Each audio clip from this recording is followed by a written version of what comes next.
Have you ever wondered why your car stops when you hit the brakes? Why sliding on ice feels so easy, or why rubbing your hands together makes them warm?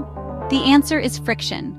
Today, we'll dive deep into this invisible force that controls almost every movement in our daily life. Friction is a force that opposes motion between two surfaces in contact. Without it, we wouldn't be able to walk, write, or even sit on a chair without slipping off. But with too much of it, machines wear out and energy is wasted. There are four main types of friction. Static friction. This is the friction that keeps an object at rest. For example, pushing a heavy box that doesn't move. Static friction adjusts itself to match your force until it reaches a maximum limit. Sliding friction. Once the box starts moving, static friction is replaced by sliding friction, which is usually weaker. Rolling friction. When objects roll, like wheels or balls, the friction is much less compared to sliding. That's why cars use wheels instead of sliding plates. Fluid friction. Also called drag, this happens when objects move through air or liquid, like an airplane flying or a swimmer moving in water. Friction depends on two main things.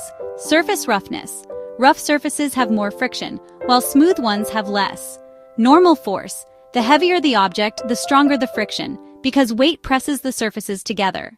Friction is both a friend and an enemy. Advantages. It helps us walk, grip objects, light a match, stop vehicles, and write with a pen. Disadvantages. It causes wear and tear in machines, produces heat, wastes energy, and reduces efficiency. That's why engineers design systems to control friction. Cars use brakes to increase friction for safety. Athletes use special shoes for grip, while machines use lubricants to reduce unwanted friction.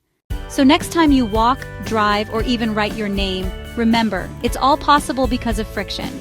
It may slow us down, but it also keeps our world moving safely.